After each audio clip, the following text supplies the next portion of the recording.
Olá, meus irmãos, a graça e a paz do Senhor, que Deus te abençoe. Eu quero poder iniciar hoje algumas reflexões e alguns pensamentos sobre alguns assuntos bem controversos. Eu quero poder iniciar hoje um assunto bem intrigante, inclusive. Eu quero falar sobre divórcio e novo casamento. O que você pensa a respeito sobre divórcio, sobre novo casamento? O que as Escrituras falam sobre isso? O que o texto bíblico das Sagradas Escrituras? Será que Jesus consentiu com o divórcio? O que diz os novos movimentos hoje sobre divórcio e sobre o novo casamento? Será que é lícito? Será que é permitido? Será que eu estou pecando em divorciar? Será que não? É possível? Há concessões? É o que nós iremos ver hoje. Por isso, entenda e reflita nas Escrituras. Nosso entendimento estará com base no texto da Palavra do Senhor. Eu quero poder compartilhar com todos vocês com base no texto de Mateus capítulo 19. Pois bem, uma pergunta foi lançada a Cristo. É lícito o divórcio? Lá em Mateus capítulo 19, versículo 3, Jesus foi indagado assim: vieram a eles alguns fariseus e o experimentavam, perguntando: é lícito ao marido repudiar a sua mulher por qualquer motivo? É importante nós aqui salientarmos, assim como essa pergunta ela é saliente, ela é capciosa, devemos entender que o Senhor estava sendo colocado à prova. Os fariseus sabiam muito bem qual era o posicionamento da lei ou daquilo que era próprio para o judaísmo. Então, eles questionam o Senhor. É lícito, é permitido o divórcio? Via de regra geral, o Senhor respondeu a eles. Isso nós iremos ver nos versículos de 4 a 6. Olha o que diz a referência. Então, respondeu ele: não tendes lido que o Criador desde o princípio fez homem e mulher? E que disse: por esta causa deixará o homem pai e mãe e se unirá à sua mulher, e tornando-se os dois uma só carne, de modo que já não são mais dois, porém uma só carne. Porém, o que Deus juntou, não o separe o homem. É importante nós considerarmos que o Senhor vai se reportar ao aspecto da criação. Por que isso é importante nós considerarmos? Porque quando ele aborda esse aspecto, ele mostra que a instituição casamento foi estabelecido pelo próprio Deus. E se unindo o homem a uma mulher, ele não pode separar. O que é que Jesus está nos apresentando aqui? Uma regra geral: não pode haver divórcio. No entanto, ele é novamente indagado, e ele diz assim, eles dizem assim os fariseus: mas Moisés liberou o divórcio. Olha o que diz o versículo 7. Replicaram-lhe, pois: por que mandou então Moisés dar carta de divórcio e repudiar? O pensamento devido à mentalidade carnal dos fariseus, que poderiam dar carta de divórcio, por exemplo, a uma mulher que eles consideravam que não podia lavar bem uma louça, que não fazia muito bem seus afazeres de casa, ou que uma mulher que eles simplesmente não estivessem mais se agradando.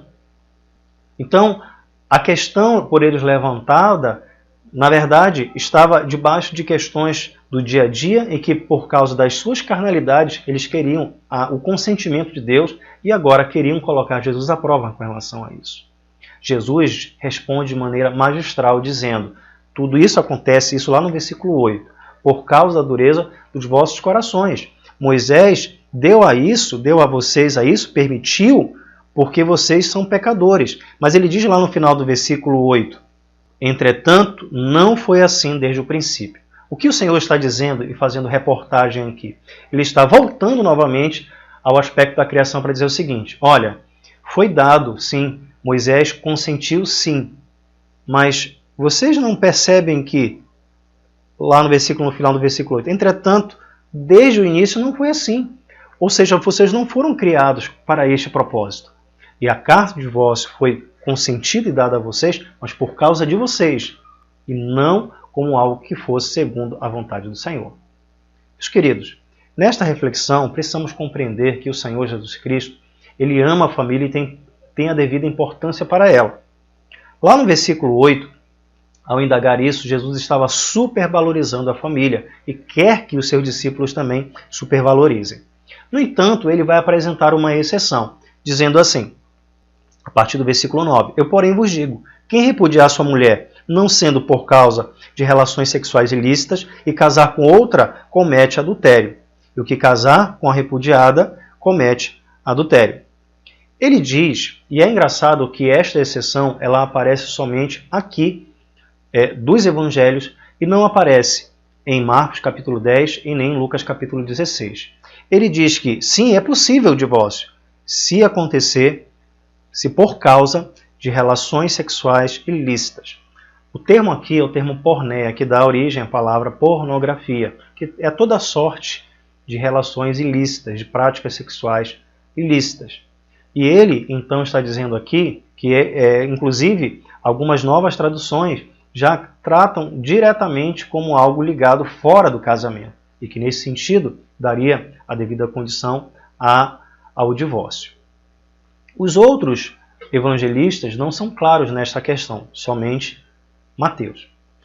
Bem, quando nós, então, nos voltamos para um texto interessante para complementar o nosso raciocínio, é o texto de Romanos capítulo 7. A partir do versículo 2, o apóstolo Paulo, dando orientações sobre o casamento, e ele está falando sobre a relação de Deus com o seu povo, a relação de Cristo com a sua igreja. E aí, então, ele pega o casamento, e aí ele faz uma analogia do casamento, desta relação dele com o seu povo. Mas é importante nós considerarmos que as instruções aqui, ainda que tomando o casamento por uma analogia, ele acabou nos deixando princípios também para o casamento. Olha o que ele diz. Ora, a mulher casada está ligada pela lei ao marido, enquanto ele vive. Mas se o mesmo morrer, desobrigada ficará da lei conjugal. O texto está dizendo aqui que a forma de uma pessoa casar-se novamente é quando o seu cônjuge falece. Por quê? Ela fica desobrigada pela lei do casamento. O marido faleceu. Logo, ele falecendo, ele terá condições, essa pessoa, de contrair um novo casamento, é claro, no Senhor. Devo também mostrar para vocês um aspecto interessante que aparece lá no Antigo Testamento, que quando uma pessoa era pega em flagrante adultério, a penalidade que se dava a essa pessoa é que ela deveria ser apedrejada até a morte. Esta era a punição. Entendamos a lógica. Ora, a pessoa ofendida com a morte de alguém por apedrejamento que cometeu um adultério, dava a essa pessoa vítima de adultério a possibilidade de se casar novamente. Percebam que esta lei do Antigo Testamento, que dava a possibilidade de morte por apedrejamento, possibilitava um casamento para outra pessoa. Por quê? Era somente por causa da morte do cônjuge que a pessoa poderia contrair um novo casamento. Percebam que dentro do Novo Testamento, a perspectiva bíblica para um novo casamento se dá somente através da morte do cônjuge. Mas e o adultério? Não seria uma possibilidade de consentir um novo casamento? Percebam o seguinte ainda no versículo 3 do texto de Romanos 7.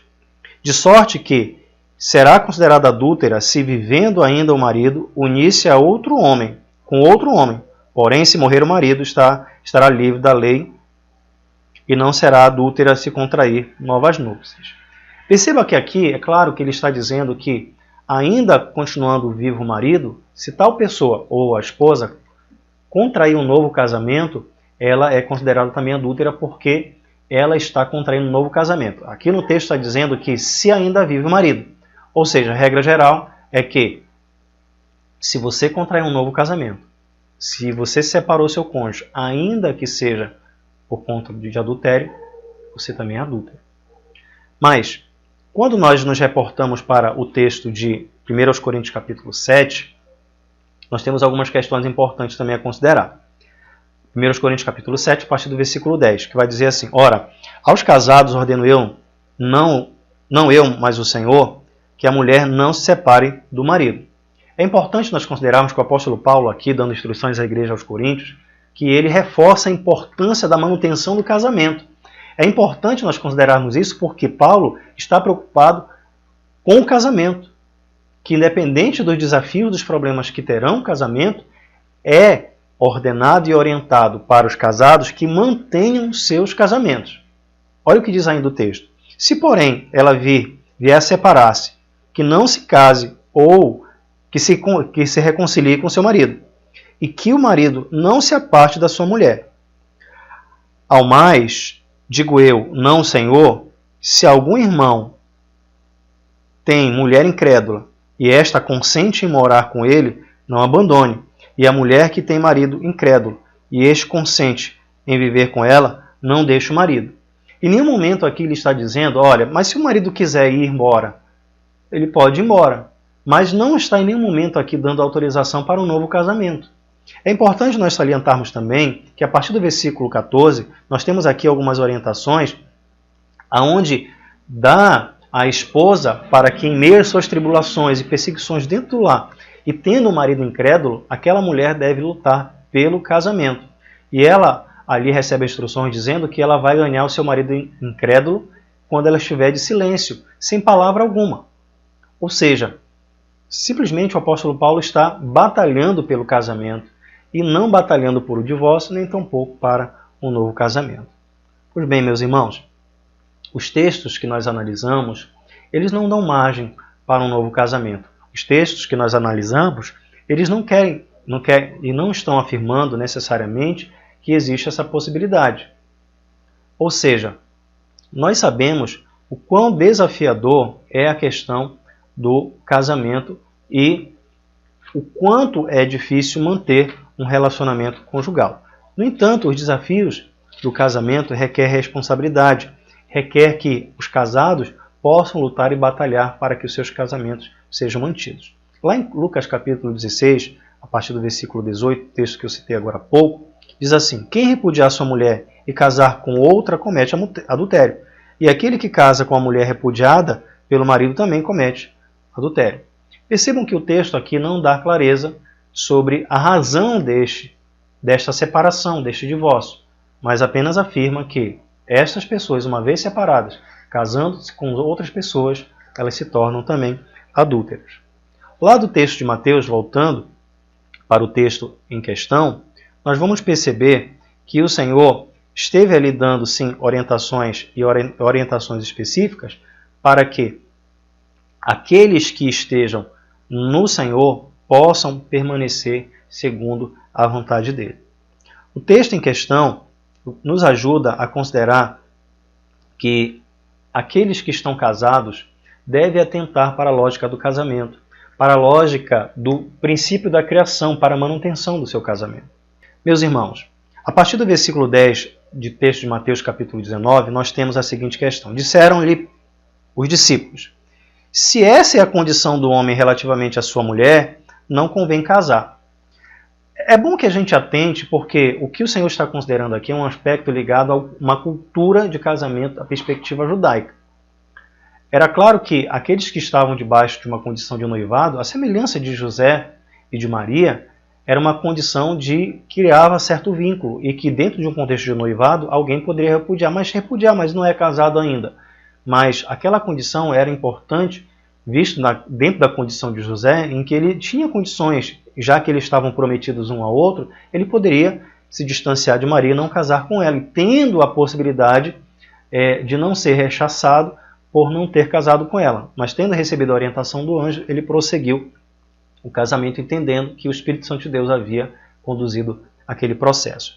Outra coisa importante sobre essa questão, para falarmos de divórcio e novo casamento, são as palavras do Senhor, dizendo: nem todos são aptos para receber este conceito, mas apenas aqueles a quem é dado. O que o Senhor quer dizer aqui é que esse é um assunto completamente difícil e que não haveria entendimento por parte de todos. Alguns vão dizer que o texto também está dizendo aqui, é como se ele dissesse assim: olha, o casamento não é para todo mundo. O casamento não é para quem quer, mas para aqueles que realmente têm condições e entendem o valor do casamento. Meus irmãos, esta questão é difícil e que requer de nós sobriedade e consciência. Entendemos que o casamento é uma instituição divina estabelecida por Deus e somente Deus deve findar isso. Por isso, que possamos descansar os nossos corações em Deus e saber a importância do casamento. Havendo divórcio, havendo um novo casamento, vocês precisam atentar para as orientações do Senhor. Que Deus vos abençoe. Espero ter contribuído, espero ter orientado bem os irmãos para que possam proceder segundo a vontade do Senhor. Que Deus vos abençoe. Amém.